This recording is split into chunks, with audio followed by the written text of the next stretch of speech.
Myself is Ravinder Singh, PGT Commerce from Kendriya Vidyalaya number 1, Air Force, Hindon, Ghaziabad. In the earlier lesson, I have discussed meaning, features, factor affecting goodwills, and what is the need of calculation of goodwill. Now today I have discussed the different methods of valuation of goodwill. First of all, the first method is average profit method. In the average profit method, the goodwill is valued at an agreed number of years purchase of the average profit of the past few years. कि जितने सालों के हमें goodwill की value निकालनी है उतने सालों को हम परचेज ईयर मानेंगे और डिफरेंट ईयर्स के जो पास्ट के जो एवरेज प्रॉफिट्स हैं उसकी हेल्प से हम वैल्यूएशन ऑफ गुडविल निकालेंगे. But in this method it is based on the assumption that a new business will not be able to earn any profit during the first few years of operation. कि जो नया operation business है उसने शुरू के कुछ सालों में प्रॉफिट अर्न नहीं किया होगा, ये हमें एजम्पशन लेनी पड़ेगी. So in this the formula for average profit method, goodwill is equal to average profit multiplied with the number of purchasing years. Number of purchasing years means जितने सालों की हमें गुडविल निकालनी है. अगर कोई क्वेश्चन होगा तो उसमें ऑलरेडी क्वेश्चन में ये गिवन होगा कि फॉर हाउ मेनी ईयर्स हमने गुडविल निकालनी है. अब उसके बाद आता है average profit. Average profit is equal to total of profit divided of number of year. Suppose 5 सालों का प्रॉफिट हमें गिवन है तो हम 5 सालों के प्रॉफिट को टोटल करेंगे. अगर 5 सालों में से 4 सालों के प्रॉफिट है और 1 साल का लॉस है तो उस लॉस को माइनस करेंगे and divided with the help of the number of years. For an example, average profit method, the net profit of a business firm for the last 3 years was 10,000, 20,000 and 30,000. The partners decided to calculate the goodwill based on 2-year purchase of average profit. तो in this average profit क्या हो गया आपका 10,000 plus 20,000 plus 3,000, that is 60,000. 60,000 divided by the 3, that is 20,000 is the average profit. So the value of goodwill is 20,000 जो average profit हमने निकाला था multiply by 2, purchasing years हमें दिया हुआ था क्वेश्चन में, so हमने उसको 2 से इसके multiply किया, so answer is 40,000. So in this question by the average method the value of the goodwill is 40,000. Now second method is weighted average profit method. Weighted average profit method, in this weighted averages are given to us. But first, what is the formula? Weighted average profit is equal to total weighted profit. ये जो weight है वो आपको question में given होंगे, total of the weights. Thereafter the goodwill is weighted average profit into number of purchasing year. अगर हम पिछले मेथड से इसका कंपैरिजन करें तो पिछले मेथड था total profit divided by number of years और उसके बाद एवरेज प्रॉफिट मीन जहां जहां ये वेट वर्ड लगाया गया है उसको वेट को अगर हम हटा दें तो हमारा ये average simple average profit method बन जाता है. इन दिस क्वेश्चन हमें सबसे पहले क्या करना होगा, assign the weight for each years. अगर क्वेश्चन में गिवन है तो ठीक, नहीं तो हमें उसको असाइन करना पड़ेगा. Second, find the product of weight and profit. जो भी क्वेश्चन में वेट दिए होंगे और प्रॉफिट दिया होगा उसको हमने मल्टीप्लाई करना है और उसके बाद उसका टोटल ऑफ द प्रोडक्ट हमें निकालना है और उसके बाद divide the total of the product by total weights and multiply the weighted average profit with the number of year of purchase. Number of year of purchase का फिर वही same meaning कि जितने सालों की हमें गुडविल की वैल्यू निकालनी. फॉर एन एग्जाम्पल, यहाँ आपको दिया हुआ है years 2010, 11, 12, profit 10,000, 15,000 and weights are 1, 2, 3. So अगर क्वेश्चन में वेट नहीं दिए गए तो वेट हमें असाइन करने होंगे, तो ये हमें क्वेश्चन में होगा. अब एक क्वेश्चन किस तरह से है, वेटेड एवरेज प्रॉफिट हमारे को दिया गया है 2010 में हमें प्रॉफिट दिया गया 2010 में प्रॉफिट दिया 10,000, 11 में दिया 15,000, 12 में दिया 20,000 एंड 13 में हमें दिया 25,000। उसके बाद वेट्स हमने असाइन कर दिए। So 10,000 multiply by 1, that answer is 10,000 product. 15,000 multiply by 2, that answer is 30,000। Thereafter 20,000 multiply by 3, that is 60,000 and 25,000 multiply by 4, that is 1 lakh. Thereafter हमें इन वेट्स का टोटल किया जो कि निकल आया 10, और इसके प्रोडक्ट का हमने टोटल किया 2 लाख। अब हमारा वेटेड एवरेज निकल आया 2 lakh divided by 10, that is 20,000। और उसके बाद goodwill 20,000 multiply by 3, that is 60,000। 3 means ये 3 ईयर की purchase as per the question हमने एज्यूम की है। So with this help of we have to calculate the value of goodwill with the help of the weighted average profit method. Now there is a next method, there is a super profit method. Super profit method में सबसे पहले super profit का meaning क्या होता है? Super profit means the excess of the actual profit earned by a business unit over and above the normal rate of return expected on investment in similar class of business. For an example, हमने कोई business में 5 लाख रुपए capital लगाई। हम 5 लाख के according सोचते हैं कि हमारा 10%, हमारा जो 10% प्रॉफिट होगा, नॉर्मल रेट ऑफ रिटर्न हमने सोचा कि हमारा 10% होगा, दैट मीन्स हमारा 50,000 प्रॉफिट होगा। बट हमारा प्रॉफिट निकल आया 70,000। That means 20,000 is a super profit. That means कि हमारी एक्सपेक्टेशन से जो चीज हमारी ज्यादा होती है उस एक्सपेक्टेशंस को हम क्या देते हैं? Super profit. Over and above the normal profit जो होगा वो हमारा कहलाएगा super profit. So super profit method में जो फॉर्मूला होता है वो है goodwill is equal to super profit into number of years, number of purchasing year. या नंबर ऑफ ईयर्स का मतलब है number of purchasing years. Purchasing year का मतलब एज पर क्वेश्चन हमें गिवन होगा। अब सुपर प्रॉफिट कैसे निकलेगा?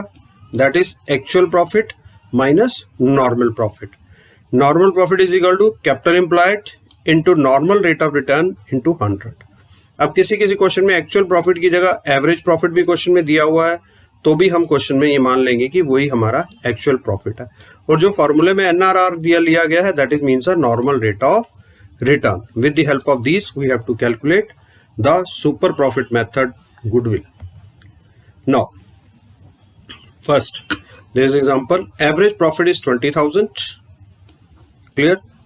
Capital employed is 2 lakh, normal rate of return is 8% and goodwill based on the 2-year purchase हमें निकालनी है। सबसे पहले super profit, actual profit minus normal profit. Normal profit का फॉर्मूला था capital employed into normal rate of return. Capital employed हमें कितनी दे रखी थी? 2 lakh multiply by 8%, so that is normal profit is 16,000। Super profit हमारा हो गया average profit minus this 16,000, that is 4,000 is my super profit. कि हमने सोचा था कि फर्म को 16,000 पे प्रॉफिट होगा, मीन 2 लाख कैपिटल एम्प्लॉयड पे 8% होगा तो 16,000 होगा, बट फर्म को जो एवरेज प्रॉफिट हो रहा है वो 20,000, that mean the 4,000 is super profit, that is 4,000 more than the normal profit. So value of goodwill is equal to super profit into number of years, that is 4,000 into 2 years, जैसा कि question में ये दिया हुआ था purchase.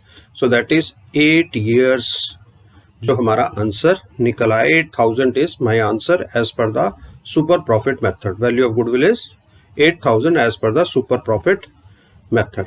Now there is a third method, that is capitalization method. Capitalization methods में भी 2 method होते हैं, capitalization of average profit और capitalization of super profit. Capitalization of average profit, in this the formula is goodwill is equal to capitalized value of average profit minus actual capital employed. अब capitalise value of average profit क्या होता है? Capitalise value of average profit का मतलब होता है जो average profit into 100 upon normal rate of returns.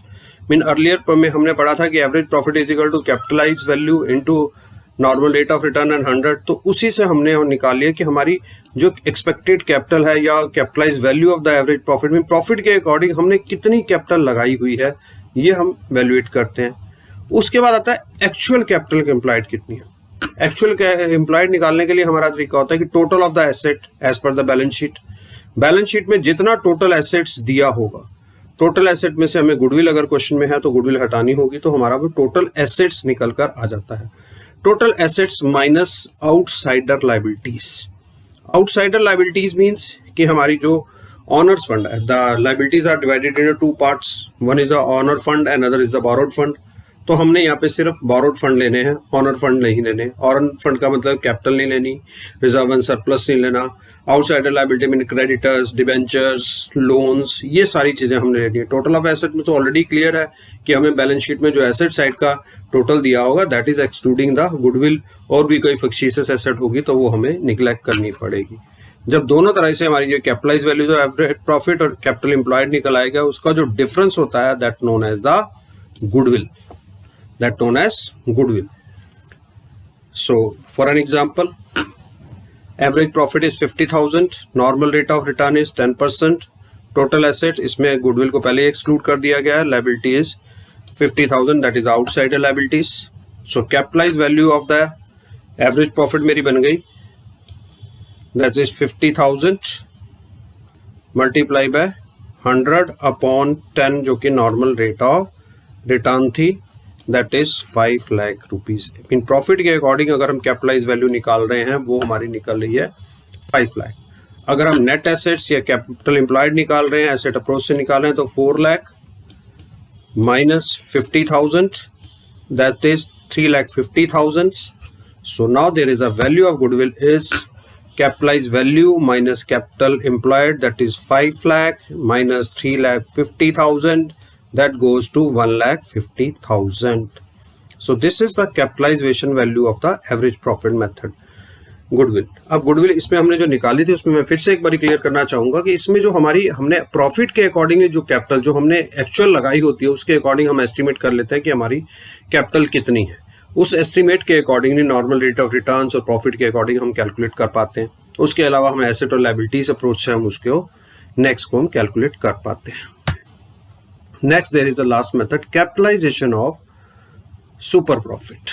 In this, the goodwill is equal to super profit into 100 upon normal rate of return. अब super profit फिर से आ गया। super profit का मतलब बताया गया था over and above the normal profit. How much the actual profit is more than the normal profit, that known as a super profit. अब normal profit निकालने के लिए capital employed into normal rate of return into 100.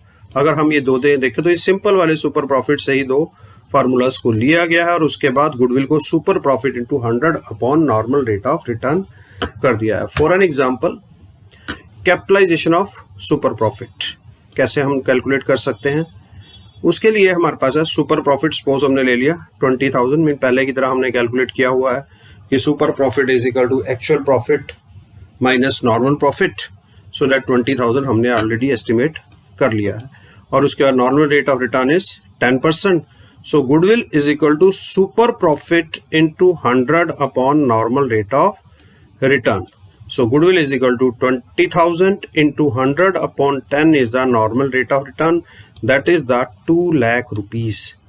So by that way we have to calculate the capitalization of super profit method goodwill. हम इस तरह से हम इसको कैलकुलेट कर सकते हैं। तो इस वीडियो लेसन्स में जो हमने पढ़ा, there are basically the methods are divided in 3 parts. One is the average profit, second is super profit, third is the capitalization. Average profit में जो पहला मेथड था वो था सिंपल एवरेज प्रॉफिट मेथड।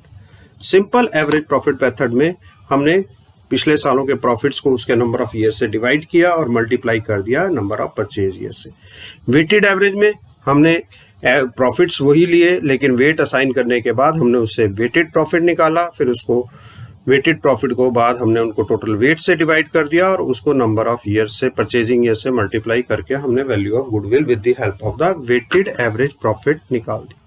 अब उसके बाद था super profit method. Super profit method में था कि super profit mean how much actual profit is more than the normal rate of profit. Normal rate of profit means कि हमारे जो एक्सपेक्टेड प्रॉफिट, कोई भी आदमी बिजनेस स्टार्ट करता है तो उसमें पहले वो सोचता है कि उसका नॉर्मल प्रॉफिट या एक्सपेक्टेड प्रॉफिट क्या होगा. उससे जब एक्चुअल प्रॉफिट ज्यादा हो जाता है, जो इतना एक्चुअल प्रॉफिट ज्यादा हुआ उसको हमने कहा सुपर प्रॉफिट. उसको नंबर ऑफ परचेजिंग ईयर से मल्टीप्लाई करते हुए हमने वहां पर कैलकुलेट किया गुडविल. उसके बाद फिर इन्हीं दोनों मेथड से कंबाइन किए गए एक मेथड निकाला बना capitalisation method, capitalisation of average profit, जिसमें हमने एवरेज प्रॉफिट को कैपिटलाइज किया. और उसके बाद फिर कैपिटलाइजेशन ऑफ सुपर प्रॉफिट, उसमें हमने सुपर प्रॉफिट को कैपिटलाइज करने के बाद हमने वैल्यू ऑफ गुडविल निकाली. So as per the 12th class accounting syllabus, there are the 3 major methods and those sub methods we have to calculate the value of goodwill. Thank you. Have a nice day. That's all for today. Thank you. Have a nice day.